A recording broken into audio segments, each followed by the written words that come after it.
Welcome to From the Shed End podcast with myself, T.Dot. As always, thank you very much for joining me. Now, before we get into the content, please make sure you subscribe to the channel.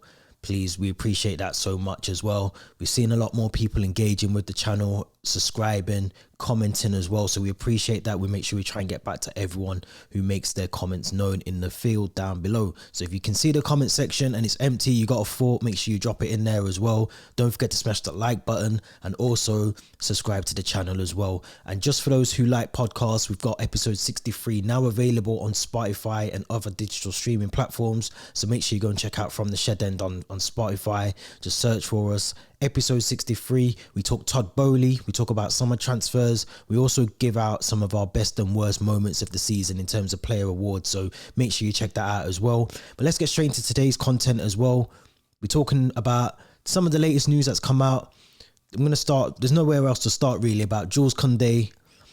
Came out last night that he's going to need surgery. I think initially they said a hamstring injury. Now we're hearing it's something to do with an ongoing hip issue that has been plaguing him throughout the season. It was arranged surgery that was in place before.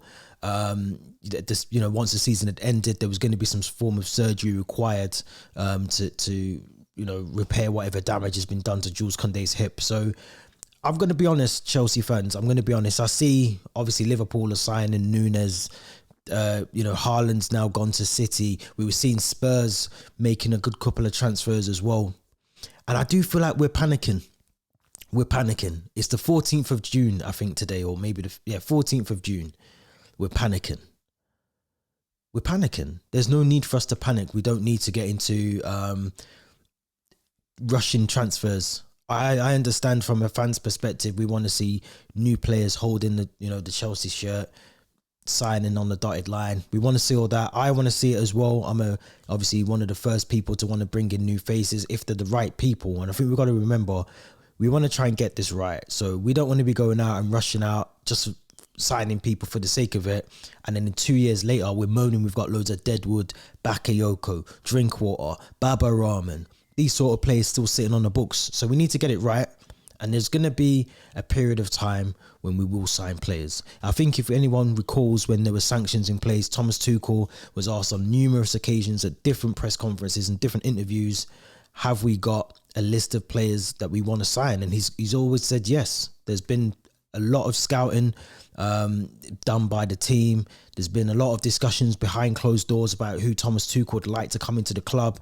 So I don't actually think it's a problem that we haven't signed anyone yet. And I'm going to make a good point, hopefully shortly, around Ousmane Dembele. But going back to Jules Koundé, this has been in the pipeline. The surgery was required. He needs to have the surgery. It looks like it's not going to hamper the transfer to go through. This is a pre-existing injury. The arrival of Lukaku obviously changed the fact that we couldn't buy Jules Koundé last season. We've been after Jules Koundé for nearly a year and a half now. So I can't imagine, because he's now going to have a bit of surgery, he's going to be out for 4 to 6 weeks with the recovery of the surgery. I can't see us now turning our backs on someone who we've been pursuing for so long. And I think we need to just relax. We need to relax as Chelsea fans. We need to calm down. Understand that this is going to be a problem for Jules Koundé for 4 to 6 weeks. He'll have his rehabilitation. He'll come back and he'll be even better. I'm still not 100% convinced he's the right person, but who else? If anyone in the comments wants to let me know, apart from Koulibaly, who we spoke about in the podcast on episode 63, obviously De Ligt is another one that's been mentioned in the past as well. Who else would you like to see come in and be part of that central defence team at the back of the squad? And let us know your thoughts, because for me, Jules Koundé, we've pursued him for this long. He's got to have surgery. It's been prearranged. Nothing more needs to be said. I don't think it changes anything. I'm pretty sure we signed Ben Chilwell whilst he was injured. I might have to go back and check that, but I'm pretty sure when we signed Ben Chilwell, he was either coming back from an injury or he was actually injured when we signed him. And it does happen across certain clubs where they'll sign players, they are injured.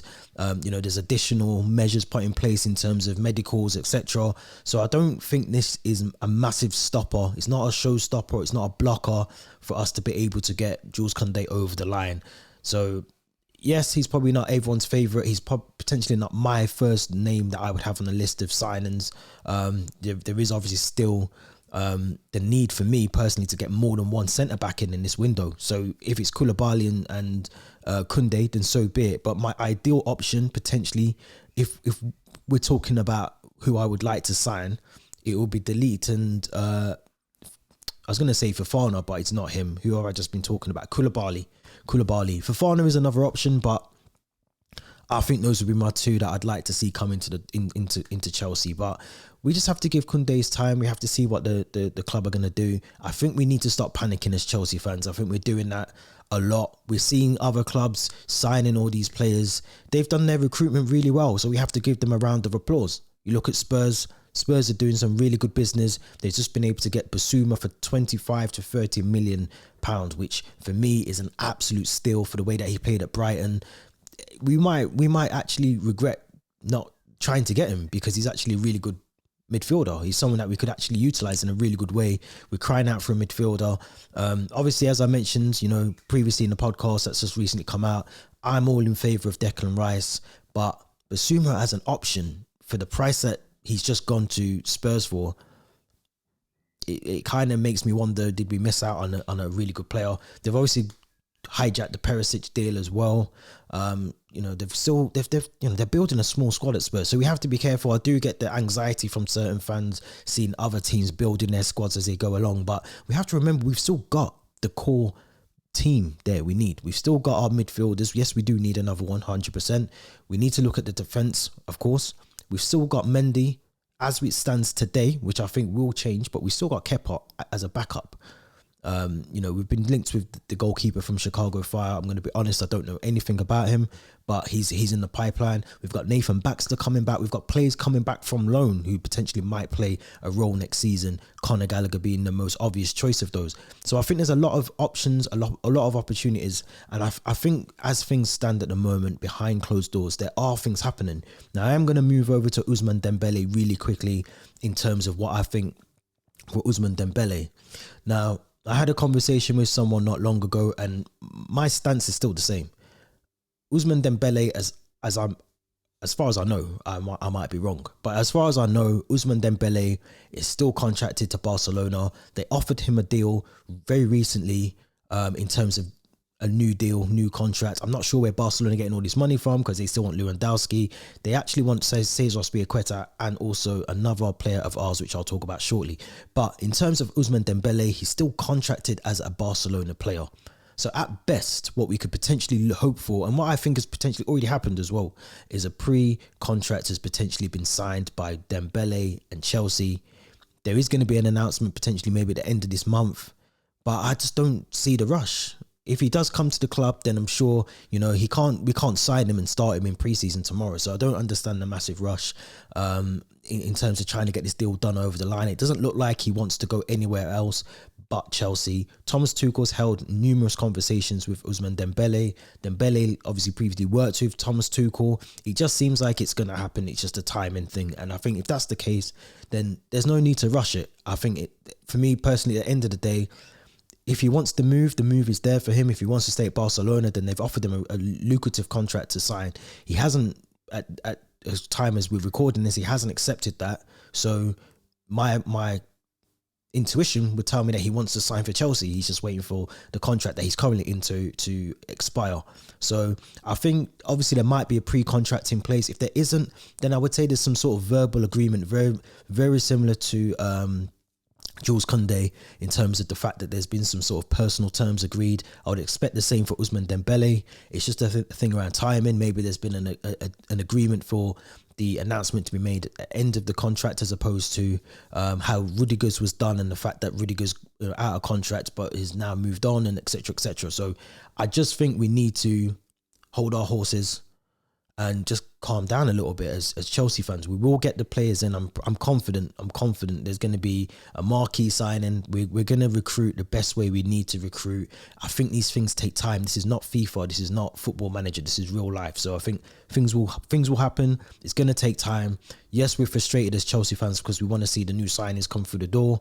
But at the same time as well, for me, my personal opinion, as long as they're in well before pre-season starts, so we're talking the end of this month, then I'm happy with that. I don't understand why we would need to get him in any earlier. He doesn't seem like he wants to go anywhere else from Barcelona to Chelsea. So in my opinion, it kind of makes sense just to let this one ride out. Trust Tuchel, trust Todd Bowley, and let them deal what they've got to do in terms of the backroom side of things. But I do want to talk about Marcos Alonso, who's also tipped to leave. It came out yesterday that he's expressed his intentions of wanting to leave Chelsea, especially I think for Barcelona, another club that wants to come in and cherry pick our players alongside Azpilicueta and Andreas Christensen. So I do think Marcos Alonso, it will be a massive loss if we lose him. I think we've offered some sort of intention to have discussions with Cesar Azpilicueta and Marcos Alonso early this week to try and convince them to stay for a bit longer. It does look like Azpilicueta and Marcos Alonso are both eager to get to Spain, to get to Barcelona. And it looks like he will leave the club. So if it is a case that Marcos Alonso leaves, it does take me back to the video that I did a few weeks ago in terms of Perisic coming to the club, having him as a backup to Ben Chilwell. Obviously, we still have this concern around Emerson. Is he going to stay? Does he want to leave? Does he? He had for me a relatively good season at Lyon. So does he cement himself in the team as a backup? Does he want to do that as well? Obviously, we have Ian Maatsen, who is another option at left wing back. But as I say this, I say this too much. These players are not, for me, good enough to start in terms of us trying to win the Premier League or trying to win the Champions League or trying to win trophies. I don't think Ian Maatsen, I don't think Emerson are the sort of players that we can rely on throughout a season to be able to do what we need them to do. So I think in terms of Marcos Alonso leaving, it leaves a massive gap on both sides. If we lose Azpilicueta as well, we do lose a lot of that experience from that side as well. So again, if you haven't already, go back to the podcast. I keep plugging it. Episode 63, Theo mentions a valid point. His key areas would be defense. Sort that out first before anything else. I would expect the board to use that as the priority and then build from there. So if we do lose Marcos Alonso, who's been for me a very, very good servant at the club, he's chipped in, especially last season without Ben Chilwell being there, played a lot more games than he probably anticipated he would need to be playing. But he's been a brilliant servant for me. Chips in with goals, chips in for assists, very good on a set piece as well. So I think in terms of losing Marcos Alonso, again, that's something we need to address in the summer. We need to bring someone in. We need to either utilize what we have or bring someone in. We can't go into this window with that sort of grey area over our sort of fullback positions at the club. But let's move on, because I feel like it's obviously a big day today. If anyone doesn't know, we signed Frank Lampard for 11 million many years ago now. And it goes without saying, he's definitely a club legend. 2001. He comes to the club. He goes on to play 648 games, 211 goals, 13 trophies. Chelsea's all-time goal scorer, fourth most assists in the Premier League history, only midfielder to score 150 goals in the Premier League. It's crazy. It's crazy numbers. I don't think anyone realises how crazy that is. But in terms of Frank Lampard, look, he's gone down as a legend. I've chosen 3 goals that for me stand out in terms of Frank Lampard. I'm not saying that these are the best goals that he scored. He obviously scored some brilliant goals in the Champions League. He scored many goals in the Premier League and FA Cup, League Cup as well.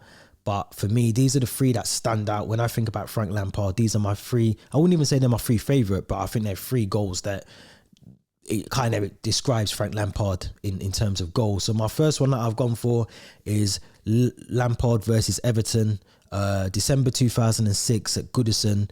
I think it was Kalou, assisting Lampard outside of the box, beats Tim Howard with one of the perfect shots, top bins, puts it straight in. I think we went on to win 3-2 that day. But it was a brilliant performance, and Lampard, you know, trademark Lampard goal outside of the box, rocket into the top corner, left Tim Howard no chance of saving it as well.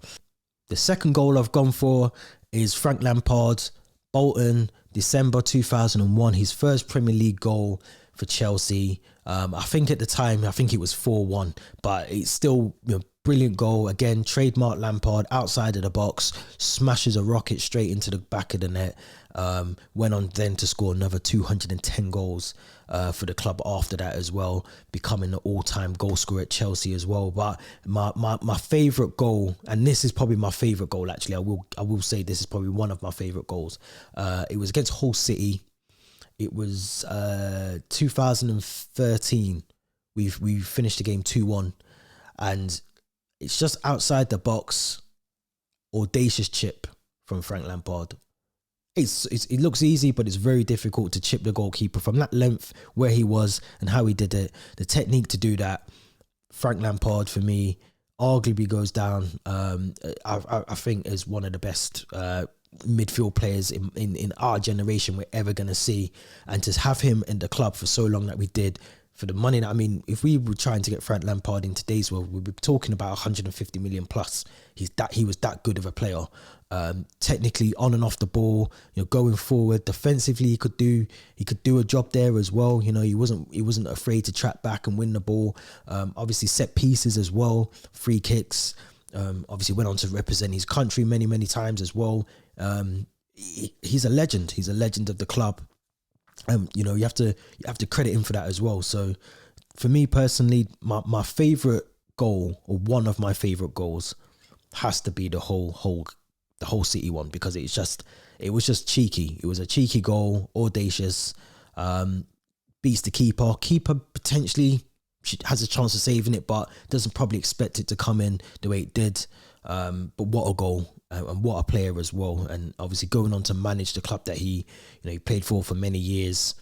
He's still got, I say it all the time, he's still got unfinished business with Chelsea in terms of managerial. So mark my words, I think Frank Lampard will be back as manager one day. Maybe when he's got a bit more experience under his belt, but he's definitely going to come back and manage Chelsea at some point. But guys, let me know your thoughts in the comments. Let me know what your top 3 Frank Lampard goals are of all time. Champions League, League Cup, or any cup, anything. Just let me know what your top 3 Chelsea Lampard goals are. Let me know what your thoughts are on Marcos Alonso, Cesar Azpilicueta potentially going to Barcelona. Ousmane Dembele, do you think it's just a case of we're keeping things hush for now? Do you let me know your thoughts on Ousmane? And of course, Jules Kounde, should we still sign him knowing that he's having surgery as well? This has been T.Dot. Until next time, stay safe. We're back with another video very soon. Thanks for watching.